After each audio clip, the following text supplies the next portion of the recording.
नमस्ते दोस्तों, आप सभी को श्री कृष्ण की अद्भुत गीता से स्वागत है। श्री कृष्ण ने हमें जीवन के महत्वपूर्ण सिद्धांतों का उपदेश दिया है, जिन्होंने हमें अध्यात्म, कर्म और समर्पण के माध्यम से एक सफल और संतुलित जीवन जीने का मार्ग प्रदान किया है। भगवान श्री कृष्ण ने गीता में कहा है, कर्मण्येवाधिकारस्ते मा फलेषु कदाचन, यानी कि हमें केवल कर्म करने का अधिकार है, फल का नहीं। इससे हमें आत्मविश्वास और समर्पण में वृद्धि होती है। श्री कृष्ण का ये सिद्धांत हमें सिखाता है कि हमें जीवन में समस्त स्थितियों का सामना करना चाहिए और उन्हें साहपूर्वक स्वीकार करना चाहिए। उन्होंने जीवन को एक यात्रा के रूप में देखा है और हमें अपने मार्ग पर सहयोग करने का सुझाव दिया है।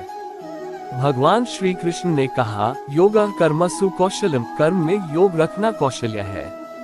हमें अपने कर्मों में निरंतरता और उत्साह से कार्य करना चाहिए, बिना फल के आसक्ति के। आखिरकार श्री कृष्ण ने हमें ध्यान और भक्ति के माध्यम से ईश्वर के प्रति समर्पण करने की महत्वपूर्णता बताई है। इससे हम आत्मा को शांति और सुखी जीवन की प्राप्ति में समर्थ हो सकते हैं।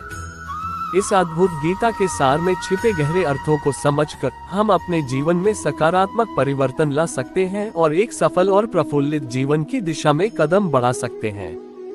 नमस्ते दोस्तों, आज हम श्री कृष्ण के उपदेशों से सीखेंगे कि जीवन को कैसे सही दृष्टिकोण से देखा जा सकता है, ताकि हम सफल और खुशहाल जीवन जी सकें।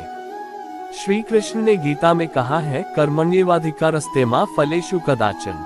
इसका अर्थ है कि हमें सिर्फ कर्म करने का अधिकार है, फल का नहीं। हमें किसी भी कार्य में समर्पण और उत्साह से काम करना चाहिए, फल की चिंता किए बिना। उन्होंने हमें बताया कि जीवन में स्थितियों का सामना करना हमारी शक्ति को बढ़ाता है और हमें और भी मजबूत बनाता है।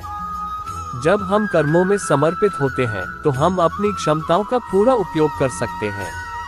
भगवान श्री कृष्ण ने योग का महत्व बताया और कहा, योगः कर्मसु कौशलम, कर्म में योग रखना कौशल है। हमें अपने कर्मों में साहपूर्वक योगदान करना चाहिए ताकि हम अपने लक्ष्यों की प्राप्ति में सफल हो सकें। आखिर में उन्होंने ध्यान और भक्ति के माध्यम से ईश्वर के प्रति समर्पण की बात की। इससे हम अपने जीवन में शांति, सुख और सफलता की प्राप्ति के लिए एक सही मार्ग पर चल सकते हैं। इस प्रेरणादायक भाषण से हम श्री कृष्ण के महत्वपूर्ण सिद्धांतों को समझ सकते हैं और उन्हें अपने जीवन में अमल में लाकर एक सफल और संतुलित जीवन की दिशा में कदम बढ़ा सकते हैं।